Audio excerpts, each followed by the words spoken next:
Your jump to freelance starts here. Welcome to the Jump Moment. Your job might actually be limiting your impact. That was one of the major takeaways that I got from my conversation today with Jason Moore. Jason has been in the creative industry for a really long time and has some really great insights about what goes into success when it comes to being a creative. One of the things that really stood out to me was this idea of limited impact. There are so many more opportunities when we get to diversify who we're working with. Not only in that we get to work with a bunch of different clients, but those clients each benefit from us working with other clients. It's a really interesting way for us to increase our impact. One of the things that Jason brought up that was relevant for me personally was some of his recent work with artificial intelligence. Now, I know artificial intelligence has a pretty complicated relationship when it comes to creatives, and you may already be pulling back a little bit. Hold on. One of the things that Jason talked about is actually a segue into a tool that I would recommend for you to be challenged in this area. Jason has written a book, and I'm going to put information in the show notes about it. It is specifically about artificial intelligence and the church. And you may not be a person who's serving a church, a ministry. You may not even be a Christian or religious at all. I still am going to encourage you to read this book. And here's why. This book is a great example of navigating something new and different. One of the things that Jason really has shown in his business, in his career, freelancing, but also just in the way that he approaches new technology, is that things that we're afraid of tend to have power over us when we let them just continue to be a fear. I really appreciate how Jason has navigated this and how he has then not just addressed it himself, but has gone a step further and has helped other people address this new technology. What does it mean for us? We'll talk a little bit about that in the episode, but in particular, I want to challenge you to read this book because it will challenge you to negotiate it and to view something new and scary in a new way. And ultimately, if you can get good at that practice, engaging something new that's scary and coming to a conclusion about it, it's going to set you up for success over the long haul. I hope you enjoy this conversation with Jason Moore. Jason, thank you so much for taking some time just to share your story with me, with us. I always love starting out, just kind of hearing about what you're doing today, what your business is about. And then from there, we kind of get a little bit more backstory. But yeah, tell me what you're doing today. Sure. Well, Matt, thanks for having me on. I'm a big fan of you and your work and everything I've known you to do in the last few years as we've gotten to know each other, and I'm thrilled about having this conversation. I have a pretty wide swath of things that I do, starting with graphic design and motion graphics and that kind of thing. I'm a media producer. I went to art school 20-something years ago. And in fact, I now am an adjunct for that school that I went to called the Modern College of Design near Dayton, Ohio. In addition to that, I do 30 to 40 speaking engagements every year on a wide range of topics, everything from church revitalization to hospitality to hybrid worship. And more recently, I've been doing a lot of training on how to use artificial intelligence in the church and how not to, and just how do we navigate this new technology and what does it mean for us as a church. And then I'm a coach and consultant. And so one of the interesting things that I get to do is a lot of churches bring me in to evaluate their hospitality and worship and communications and all that kind of stuff. So I do what I call secret worshiper consultations, which is sort of like being a secret shopper, except I don't buy anything. So I'm like a professional church visitor.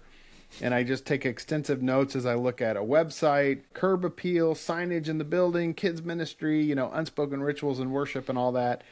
And then I share all that feedback with churches to sort of say, as an outsider, here's what really resonated, here's what I think you need to work on, and so on and so forth. And I work both in the church and I do work outside of the church as well as a freelancer. I've worked with like Fortune 500 companies and people like Ariana Huffington and Seth Godin and stuff like that. So I do a lot. I keep busy.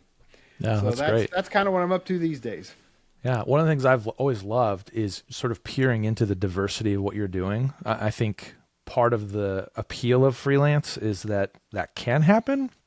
So it's just been really cool to see that actually happen in somebody's life and in somebody's business. And so I think that's a really cool thing, that a real cool perspective that you bring to the table in this conversation. But what did you do before this, before you were, before you made the jump, to use the language here? Sure, sure. Well, as I mentioned, I went to art school. I'm going to go way back for just a second. When I was in about third grade, I decided that I wanted to be an artist when I grew up. I didn't know exactly what that meant, but I could draw really well. So, like, all the kids wanted me to draw pictures for them and stuff. So my dream as like a third grader was to grow up and be an artist, and I didn't know if that meant I'd be like a cartoonist or I would go work in Hollywood or whatever. That was I kind of wanted to do something in the entertainment industry and that sort of thing. And then between my junior high and high school years, I went on a retreat and I felt a call to ministry on this retreat, and it was a really confusing call because I didn't know back in those days, back in the late, I guess it was 1990, hadn't really ever heard of artists in church or graphic designers in church. And so I thought, the only paths to ministry and to fulfill this calling were to like be a musician or a pastor or something like that. And I didn't feel called to either of those things, although I was a musician at one time, and I have done a little preaching and done some things here and there. But I went to arts. I thought I was going to have to be like a youth pastor that designed T-shirts on the side or something to like fulfill my call and use my gifts. And then I went to art school, and while I was in art school, I was playing in a band, and I actually decided that summer, rather than take my regular job at the parks department, which was like a summer job for college students, my church had offered me an opportunity to be a paid intern for the youth group to kind of mentor young people and help create program for the summer and that kind of thing. And that was not really enough to make it. So I was going to do that and freelance for the summer. And I got one big job doing a billboard, and then I was really struggling to find work after that. I couldn't find things to supplement my income. And so one night at band practice, I was like, hey guys, I need you to pray that I'll find some freelance work. And they were like, oh, well, hey, they went to this mega church, and they're like, hey, our church uses graphic artists all the time. Like, you ought to talk to them. And I'm like, what church knows anything about graphic artists? And I kind of blew it off. And the next day, one of the guys from the band called the church on my behalf, talked to the communications director, left a message on my answering machine, said, hey, you have an appointment today at 1:00 with Mike Lyons. Take your portfolio. And I was like, okay.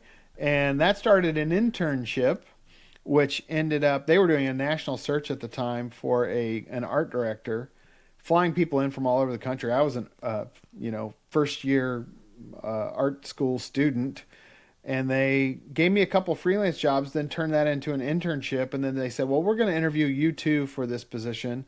And then ended up foregoing all of the way more qualified candidates and hired me and basically said, we're going to let you grow into this job a bit. So I was going to be art director, and they ended up calling me visual communication instead. And that's kind of where I got my start in ministry as my first professional job. And of course, I still did some freelance stuff on the side, but that was really where I cut my teeth as a designer, and it led to most of the stuff that I'm doing these days. Yeah, that's great.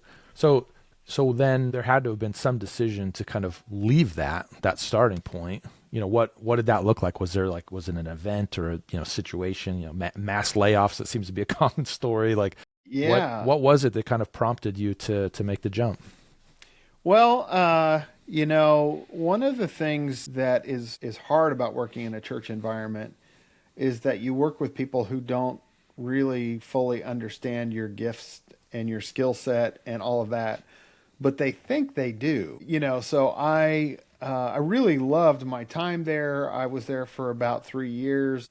Two things kind of happened at the same time. I was starting to get frustrated in having, I had a superior who was not a designer, but who would like to stand over my shoulder and say, I want this there, and can you make this that color? And now let's choose a font. And like I had to say on multiple occasions, I am not a technician, I'm an artist. I do not want to press the buttons for you. That is not what I am called to do. And, they just thought, well, I have a vision and I want to bring it to life and, that kind of thing. So after a while, that became fairly untenable. It was very frustrating that I basically was pushing buttons for someone else.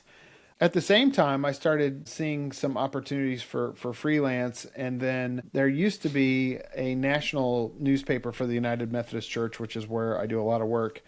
And they could see that the end of the road was coming for a national newspaper. They recognized that they were going to have to do something in order to, to be around in the future.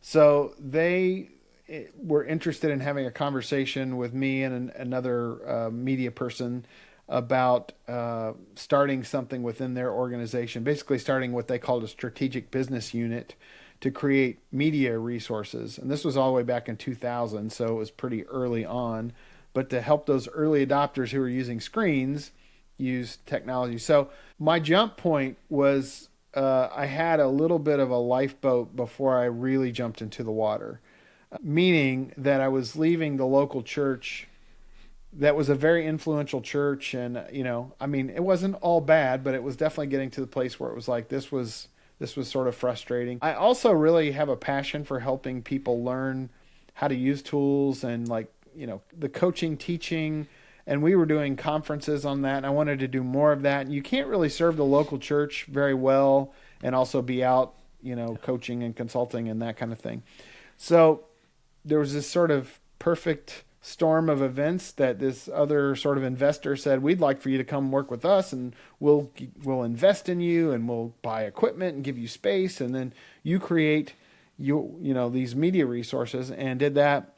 And then for about 2 years, 18 months or so, did that, but also ran into this situation where it was like, they really didn't understand what we were doing and wanted to insert themselves in the conversation in a way that was like, they weren't like, they were making decisions that didn't really understand the market and forcing us to design things in a way that just weren't very market friendly and that sort of thing. And after 18 months, it was like, okay, this just is going to drive us crazy. So the same person that left the local church with me to go and create this company within a company, he and I said, we're just going to start our own thing. And we took the leap at that point. And it was, interesting thing was they realized the day after we quit, we can't do this without you. Can we hire you as freelancers? So for about a year and a half, they were like our major client. And then we did other stuff on the side. And then we ended up saying, we're never going to grow if we stay attached to so much of our income coming from just them. We're going to have to wean off of that and start doing other things. So it wasn't as clean a break as maybe some folks do, but I had this opportunity I called it my 2-year business school. I got to learn on their dime and then knew what to do, knew some things to do, after that. Yeah, that's great. I mean, I think that's probably a big misnomer because, for me, I spent so much time wanting to leave and feeling like I didn't have anything built. But that is such a great way to kind of gradually transition through the different phases of what it looks like to build. And I love that business school, on somebody else's dime, just that is such a great kind of set of opportunities to really lay the groundwork for you in what you're doing now. And I love that it's all born out of a conviction to do something, or I guess you could say a call if you want to, but there's something bigger than the singular thing that you're investing in. I feel like that's something that has resonated with a lot of different people that I've talked to, both in a church or on a church staff, kind of in the trenches themselves, or people that are trying to make that jump or have already. They're just looking at the potential that freelance can be.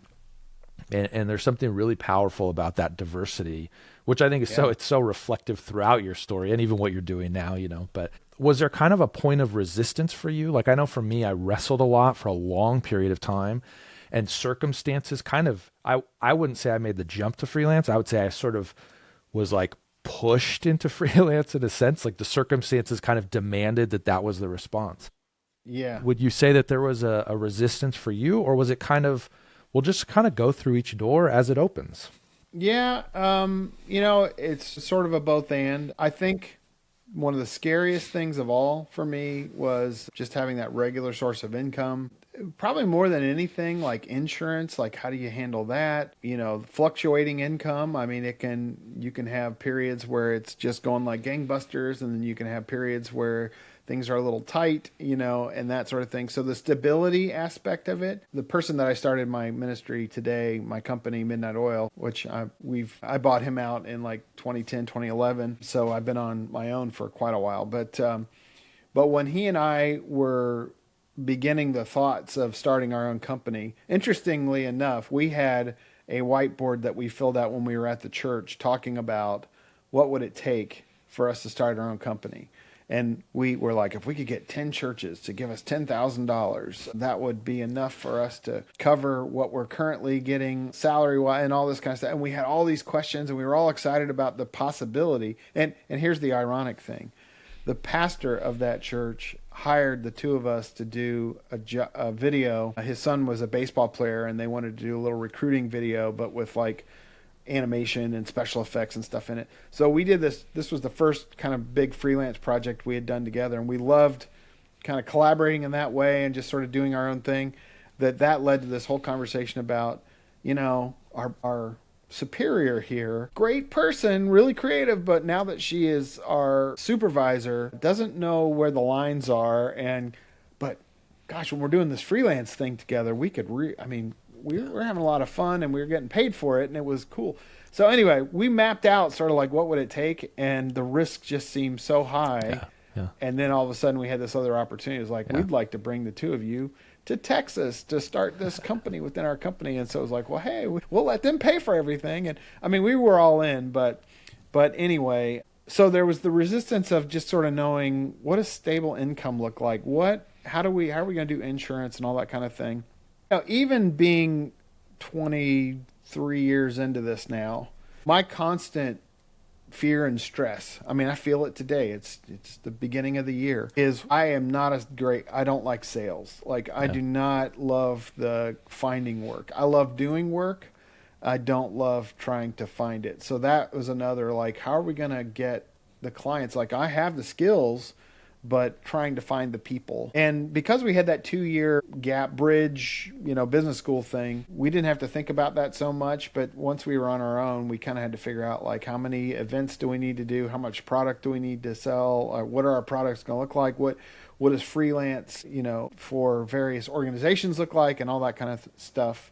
So again, I think things became so untenable with the folks that brought us down that in a way it felt like we were pushed out a little bit too. It was like, we can't continue to live in these circumstances. So kind of come to that critical moment where it was like, this isn't good. Whatever's on the other side of it's got to be better. Yeah. Let's become the authors of our own fate and see what happens.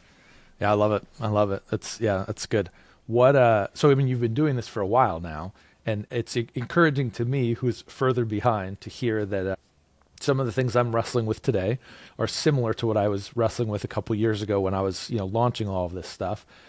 It's encouraging to hear that doesn't go away. That's probably a weird thing to say, but it makes me feel like, okay, yeah, that makes sense that I still worry about some of these elements even now. You think, I should be so much further along. What advice would you give yourself? You're sitting down with yourself. I know you love Back to the Future, so you've taken the DeLorean back. You're now sitting there with past self. What would you say? Consider you're looking at the whiteboard. The risks are too great. We shouldn't do this now. What advice would you give yourself then? That's such a great question. One, I would say God always provides. There's always a path. Sometimes I get real nervous and can't sleep until the path is laid out before me, but God has always provided a way. I think you and I kind of got to know each other around the time that I wrote a book called Both and Maximizing Hybrid Worship for In-Person Online Engagement, which was a book all about hybrid worship that grew out of how do we do church in a pandemic when we can't be in physical space. And then there was this whole conversation about when people come back, how are we going to not exclude half of the people that are worshiping online with us still to create an experience for them and those in person? I had so many people say to me, oh my gosh, you were just brilliant in the way that you pivoted. And it was like, I don't really think that I was brilliant. I called it manna on the beach. God just gave me a direction that I wasn't super strategic. I just saw an opportunity, and my gift set, my gift mix, and all of that responded in the moment. So that's, I think number 2 would be to just know who you are, really wrestle with like, what is my thing? One of the things I hear all the time from freelancers who want to start, I have people sometimes say, can I meet with you to talk to you about what you do? And I tell people all the time, you got to have kind of your distinctive thing, because there are other people that are doing, there's so many things that people do that if you just pick a thing that's not like your thing, somebody else probably is already doing it better than you are, and they've got more experience and those kind of things. So what is your unique take on the world?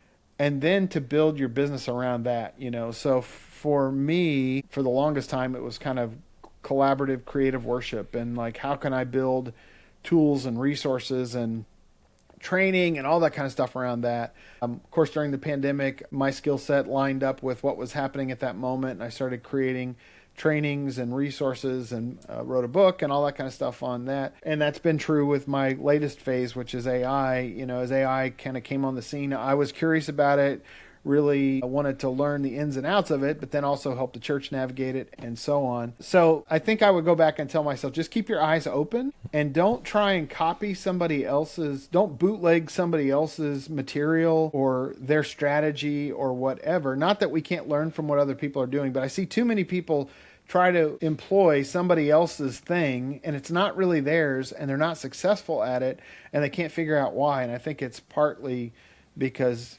you're not living out of your own giftedness. You're trying to apply what somebody else does and their giftedness. I think the other thing I would tell myself is just that things are never as bleak as they seem, and things are probably not as good as they seem either. There's some happy medium in between those two things. There are moments of panic that I have sometimes where I'm like, oh my gosh, nothing's happening. And then like, I'll get an email and they're like, we want you to come speak at this thing, or hey, I've got this job for you or whatever. And it's like out of nowhere. Okay, because I was ready to go mortgage my house or whatever. Actually, things have never been like that, quite like that for me. But I have those moments where I'm like, am I ever going to have to mortgage my house? But also, when you're on the top of the world and like everything is happening, it's probably not. There may be a season coming where you don't have as many calls or as many projects or whatever. So I try to live in that middle space as much as possible, where it's not, I think I'm just killing it and then I'm being killed. So to know that there's an evenness, and that I've had a pretty steady, I had a lean year in 2010 when I was buying out my partner, because I basically had to pay his salary for a year as a solo act. But beyond that, things have been pretty steady. And then when COVID hit, things really began to escalate for me. But just to know that like there's work out there. There are people who need what you do, but you got to put yourself out there to do it. And we've all heard this advice, but fake it till you make it. I mean, there have been so many things where somebody's like, hey, can you do a thing? And I'm like, in the back of my head, I have no idea how to do that. Absolutely, I can do that thing. And then I figure it out without announcing that I'm figuring it out. One final thing I would say, I don't know if this is something I would tell myself, but I tell freelancers this all the time. Nobody knows what you got paid for the job, or how much experience you had to get there, or any of that. And I see a lot of people will come to me and say things like, I want to do what you do, or I want to be where you're at, or I want to go do speaking engagements like you do. And I'm like, well, I did sort of have to earn my reputation, and it took a lot of work to get there. People don't typically just hand it to you. But one of the greatest ways, in my experience, to get new work is to do work. And sometimes that means you do work for free, or you do work for cheap. And that helps you build a portfolio and a reputation. And sometimes I'll do even just an experimental thing for myself, and someone will see it and say, I want something like that. And it's not all about just financial gain. And I think sometimes people are like, I want to make a lot of money as a freelancer. It can't just be about the money. It has to be about loving the experience that you have. It has to be about enjoying the client. I mean, one of the things I appreciate most about what we get to do is help bring somebody else's dream to life, which is a little contradictory in somebody standing over my shoulder and telling me what to do. But when somebody who doesn't have any skills and says, I need you to help me market my business, or create a logo, or help me with a video that tells my story, man, it's so fulfilling to get to do that and help them live into whatever dream they have. My experience anyway is that you can't live into this in a way that it's just about financial gain. It's got to be about other things, because that financial gain, sometimes there are seasons where it's a little tighter, and all of that can go away, but helping people and the feeling of fulfillment lasts beyond those things. Yeah. That's great. Yeah, and just to affirm that these aren't just words that you're saying, for me, your work with artificial intelligence it's been disruptive for me in a good way. I think a lot of the creatives that I talk to have a real hesitation with it. And part of what I've learned about myself is I need to not be as quick to a no. It's okay that I take time to get to yes, but I need to not be so quick to a no that I turn off the potential of something before I've evaluated it. And I recognize that sometimes it takes me a while to evaluate it. And I've just been in proximity to you to hear you talk about it. But what it's done is it's kind of elevated much more than just artificial intelligence. Yes, that as well. But you model what you're talking about when it comes to the diversity of interests, the diversity of keeping your eyes open and really walking forward as something is made available or an opportunity exists. And I'm finding more and more, even as I'm trying to build, what I'm trying to build, I have to pivot in order to continue to help people solve their problems. And so obviously money is a factor in the sense that, you got to pay the bills and all those sorts of things. But really, I can't help people if I'm so hardlined in this is the thing I'm doing, I'm building this, and that's what people are going to have to give me money for. As opposed to saying, let me talk to the people who are trying to navigate these problems. And it doesn't matter if you're serving a church, if you're serving a fast food joint, if you're serving, whatever kind of industry you're serving, you have to be able to see the problems that they're encountering and then look at the landscape of solutions and kind of be that broker to say, hey, I think this might be helpful to you. So I just want to say that to you, and I guess to anybody listening, but really this is stuff that you embody in the way that you approach your work, in the way that you approach, yes, you're freelance, but you really are, there's an overflow that's happening by the way that you're conducting yourself as a business leader. And it's helping other people, even if it's not through a transactional relationship. And so I appreciate that very much, both because I've benefited from it, but I think because it's a model for anybody who is considering making the jump to freelance. This is how you can be successful. I appreciate that, and I will just add that there are aspects of AI that terrify me in this world that we live in. It's not the greater world, but just as freelancers, as communicators. When I first saw there was a technology called DALL-E 2 that many people are familiar with. DALL-E now. It's the image generator that's included with ChatGPT Plus. But DALL-E 2 came out, and you could upload a piece of art or an image or whatever, and you could draw a box next to it, and it would create whatever you prompted next to it. So I took Mona Lisa, created a box next to it, and it created all the stuff around her. And I filled the entire canvas. Back then it took like an hour to do that, and you can do it in 3 seconds now. But on that day, man, my heart started to beat a little faster. I started to sweat. I thought, did I just witness my extinction? I thought, gosh, people are not going to need people like you and I anymore if they can just do this. But the more I have experienced the tools and I've seen what they can do, the more excited I have gotten about what this can mean for the church. I also think that we're still going to have to teach people how to recognize good design. AI does not spit out. There's a lot of really bad stuff, terrible design that it spits out. I also think that for the freelancers listening, because you recognize good design, one of the hardest things for me, I don't know if this is true for you, Matt, but one of the hardest things for me is to start with a blank screen and I have to come up with something. That blank page can be just intimidating, and I'm a procrastinator sometimes. I almost need the pressure of like, oh my gosh, I got to get this done now in order to come up with something really great. I have found that AI will give you a good something to react to. It's rare that it ever creates something that it spits it out and you're like, oh, I've got my logo. But what I have loved is that it has accelerated the speed at which I can work. I also encounter people who don't, especially in the church world, who don't have much of a budget. They can't afford what I charge to do a logo design, but I can give them an AI generated piece that I have augmented, and I let AI do a larger percentage than I would for a client who's paying for my full suite of resources or whatever. So I would encourage, if you have been intimidated by AI, just to dip your toe in the pool.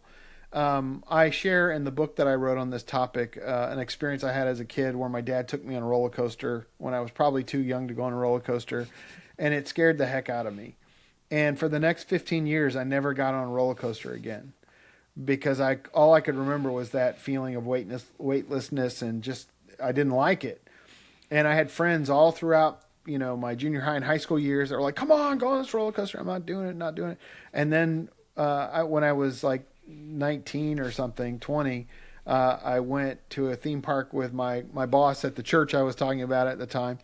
And he and his wife and my girlfriend and I, who's now my wife, they talked us on to getting on a roller coaster with them. I thought I kind of have to do this as my boss, It wasn't really like that, but anyway, I loved it. I got off and I'm like, "Oh my gosh, I have missed 15 years of this." And so we rode another one before the day was over, and that was near closing. And the next year I went to 7 theme parks so I could go ride as many roller coasters as I could, because I missed out on 15 years of roller coasters because I had one bad experience. Yeah. Some of you haven't even tried these tools. You don't even know, you've just heard stories, or you think, "Oh, it's cheap," or it's, like soulless and all those kinds of things. And there is some truth to all of that. But I want to encourage you to get on the ride again and see what it's like, or at least get on the ride for the first time. You will find it's not the answer, but it may not always be the answer. I'm a AI should be a do it with us, not a do it for us kind of creator. But you may find that it can help you help more people, make more money, because it helps cut through some of the twiddling of your thumbs trying to figure out what you're going to do. And there are certain things that it can do that I can't do, as far as I'm not a 3D animator, but I can use AI to generate some things that would work. I don't want to go too long here, but I just finished a project, a logo design for an organization, church organization, and they wanted to make it look like it was built of Legos. And I had already designed the logo, and then we decided that we were going to use Legos as the theme. And so I used AI. I took my logo that was already finished, put it into an app, it took forever, still lots of prompting, and was able to create something that looked like it was made out of Legos. And sure, I could illustrate that, but the time it would take me to illustrate, 84 different pieces would tie me up for a day or more. And I was able to do it in an hour, so it can help you be more profitable and get things done that you might not have the skills to do otherwise. So I just want to encourage you to give it a shot and see what's out there. I love it. And I think that principle applies so much beyond, yes, AI, like give it a shot, dig into that. But I think the principle for me is true of so many other things. Because ironically, that was my issue with insurance. You mentioned insurance earlier. The reason I didn't start a business a lot earlier than I did is because I was so afraid of insurance. And then when I started digging into it, I was like, you can actually navigate this. Like, I thought it was impossible. And so when we have an attitude as freelancers to consider, I think it opens a lot of doors for us, and it opens a lot of opportunity for us. And to your point, it helps us serve better the group of people that we're trying to serve. And I'll just mention that before going to art school, I was afraid of computers, because I was a hand draw. I can draw fairly photorealistic and that kind of thing. So I was scared to death of using Photoshop, because I thought, I will not be an artist anymore. I will lose my skills. And of course I can still draw, but I learned that Photoshop could allow me to draw in ways that would be even more realistic. And I could do things I could manipulate photos and make things that were in my head. And what I have found is that AI is it's a way more sophisticated paintbrush.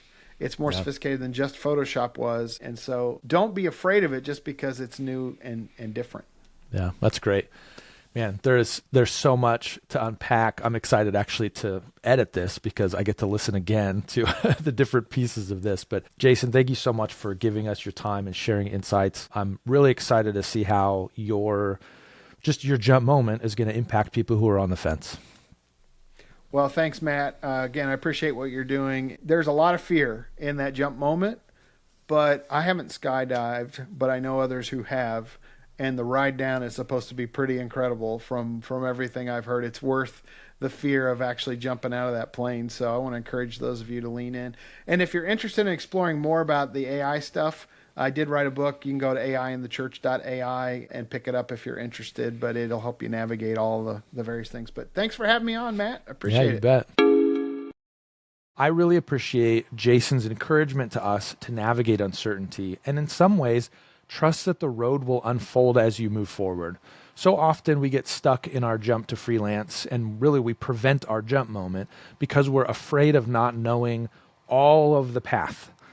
But the reality is that we're not going to know all of the path. Don't let not knowing the whole path keep you from taking the first step.